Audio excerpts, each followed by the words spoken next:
अस्सलाम वालेकुम। बड़ी इंपॉर्टेंट चीज़ आज आपके साथ शेयर करने लगा हूं, क्योंकि हमारे माशरे में ना इस चीज़ को बड़ा मिसगाइड किया जाता है। जो लोग अपनी ज़िंदगी में सक्सेसफुल हो जाते हैं ना किसी भी तरह, वो दूसरों को ताने का निशाना ज़रूर बनाते हैं अपने उस सर्कल में, जिसमें उनके रिश्तेदार आते हैं, दोस्त आते हैं, कुलीग्स आते हैं। उनको सारी ज़िंदगी पर ताने सुनने पड़ते हैं उस शख्स से जो कि उनके अंदर से निकल के कामयाब होया होता है। और हम सैड रियलिटी है कि हम कामयाबी पैसा कमाने को कहते हैं। मैं एक ऐसे शख्स की बात कर रहा हूँ जिसने अपनी ज़िंदगी में पैसा कमाया होता है और वो फ़ख्र करता है अपने हार्ड वर्क पे कि मैंने इतनी हार्ड वर्क की इसलिए आज मैंने इतना पैसा कमाया।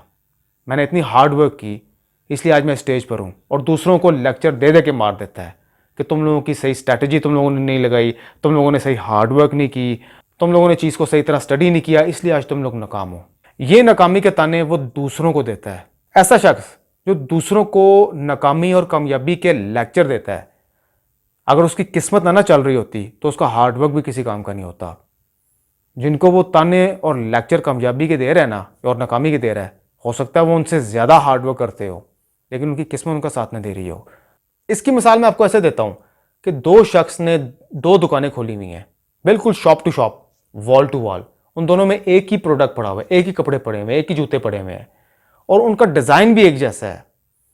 अब कोई कस्टमर आता है तो अब उसने एक शर्ट लेनी है, तो अब वो ऐसा तो नहीं करेगा कि वो दोनों दुकानों में जाएगा। हालांकि दोनों दुकानों में एक ही चीज़ पड़ी हुई है, उनकी दोनों की प्राइस भी सेम है और जो दोनों शॉपकीपर हैं उन दोनों का इखलाक भी अच्छा है और सेम है। लेकिन जहाँ वो राइट वाली पे जाएगा, जहाँ वो लेफ्ट वाली पे जाएगा, क्योंकि वो ऐसा तो नहीं करेगा वो दोनों से एक इधर से भी चीज़ ले लेगा, इधर से भी चीज़ ले लेगा, उसको एक ही शर्ट चाहिए।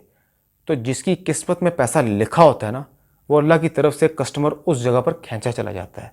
हालांकि हार्डवर्क तो लेफ्ट वाली शॉप ने भी की थी, लेकिन उस टाइम उसकी किस्मत में पैसा नहीं था। तो राइट वाली की किस्मत में पैसा था, हार्डवर्क उसने भी उतनी की थी, लेकिन कस्टमर वहां खींचा चला गया। क्यों? क्योंकि उसकी किस्मत भी बुला रही थी। यहां पर किस्मत मैटर करती है। अब मैं आता हूं अपने असल टॉपिक की तरफ कि फिटनेस में ऐसा कुछ नहीं है। There is no good luck और बैड लक इन फिटनेस।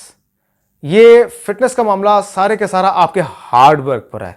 अगर आप अपनी जिंदगी में एक्सरसाइज करते हैं ना, तो आप फिट से फिट होते चले जाते हैं।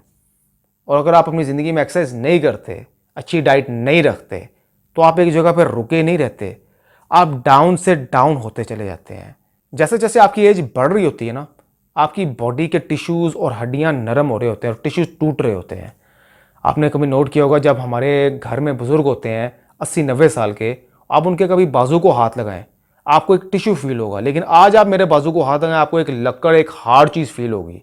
यही आप थैंक यू यही आप 80 साल बाद, 80 साल का जब मैं होऊंगा, तब अगर जिंदगी मेरी रही 80 साल का, मैं 90 साल का होऊंगा, तब आप मेरे बाजू को हाथ लगाएंगे।